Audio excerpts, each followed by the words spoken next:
आइए देखते हैं इस सवाल को, जहां पे कहा गया है कि for years people thought hell is located inside earth. ये कह रहे हैं कि भाई यहां पर ये अर्थ है और इसके अंदर ये एक नर्क है। हेल को बोलते हैं, नर्क बोलते हैं हमारे संस्कृति में। तो ये एक नर्क है, ऐसा लोग सोचते थे कि पहले यहाँ पे एक नर्क है भाई। और ये मान लीजिए कि नर्क भी स्फेरिकल है, बड़ा सुंदर सा नर्क है स्फेरिकल, और इसकी रेडियस है अर्थ की रेडियस का 1/4। सेंटर को टच भी कर रहा है ये, ठीक है।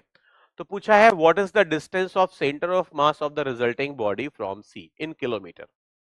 तो देखिए सेंटर को ओरिजिन मानते हुए हम यहाँ पे सेंटर ऑफ मास का कंसेप्ट यूज लगा दें, सेंटर ऑफ मास की कैलकुलेशन का। और हम ऐसा मान लेंगे कि मान लीजिए रो डेंसिटी, रो है डेंसिटी, तो रो डेंसिटी का पॉजिटिव मास यहां है और रो डेंसिटी का नेगेटिव मास भी यहां पे है। तो इफेक्टिवली ये एक कैविटी होगी, क्योंकि हमने पॉजिटिव मास भी मान लिया और नेगेटिव मास भी मान लिया। तो ऐसे में इफेक्टिवली यहां पे मास जीरो ही हो जाएगा, कैविटी बनी रहेगी। अब हम लगाएंगे, अब आप पहले मानिए कि प्लस रो यहां पे भी है, प्लस रो यहां पे भी है। अगर प्लस रो यहां पे है, प्लस रो यहां पे, तो एक स्मूथ स्फीयर बन गया, एक बड़ा सा स्फीयर बन गया।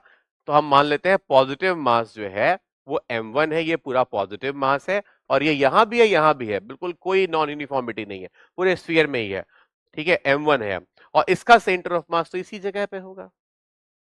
और साथ में यहां पर एक m2 भी है जो नेगेटिव मास है और जो केवल इस रीजन में ही है। तो हम इसे भी दो पार्टिकल सिस्टम कह सकते हैं, एक पूरे में फैला हुआ पॉजिटिव मास और एक इस रीजन में फैला हुआ नेगेटिव मास। ओके, पॉजिटिव मास m1, नेगेटिव मास m2।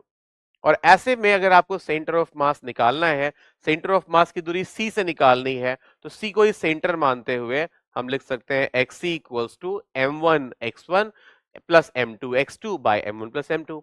तो m1 देखिए, m1 का मतलब है पूरी धरती का मास, ठीक है, पूरे में पॉजिटिव मास मानते हुए। तो m1 को हम लिख सकते हैं, लेकिन m1 का सेंटर तो यहीं पर आएगा ना जी। तो आप लिख सकते हैं m1 और इसका दूरी क्या है, c से 0 है भाई, तो यहीं पे है, तो ये हो गया। फिर लिखेंगे हम m2। अब m2 को देखिए कैसे लिखेंगे, m2 को लिखेंगे माइनस डेंसिटी इंटू वॉल्यूम, मास बराबर डेंसिटी इंटू वॉल्यूम होता है। और यहाँ की जो एक्स्ट्रा डेंसिटी वो नेगेटिव है, तो डेंसिटी इंटू वॉल्यूम, वॉल्यूम हो जाएगा 4/3 पाई रेडियस क्यूब, r/4 का क्यूब यानी कि r क्यूब बाय, अरे 64, 4 क्यूब इज 64। ये तो हो गया m2। और m2 का सेंटर यहां माना जाएगा जो हमारे सेंटर से, हमारे एज्यूम्ड ओरिजिन से r/4 की दूरी पर है। तो एक r/4 और मल्टीप्लाई होगा। तो ये हो गया m1 r1, m1 r1, और ये हो गया जी m2 और r2 divided by m1 minus m2 करना है। तो अब तो पूरा m1 लिखना पड़ेगा, तो जो लिख लेते हैं भाई, m1 माइनस m2 कर देते हैं। m1 हो गया रो और पूरी धरती का वॉल्यूम 4/3 पाई r क्यूब माइनस रो, और भाई कैविटी का वॉल्यूम तो 4/3 पाई r क्यूब बाय 64। अब देखिए यहाँ पे पूरे इक्वेशन में रो कैंसिल हो जाएगा, 4/3 पाई कैंसिल हो जाएगा। अब क्या बचा देखते हैं, ऊपर बचा जी, अच्छा आर क्यूब भी कैंसिल कर देते हैं, चलिए आर क्यूब भी कैंसिल कर देते हैं।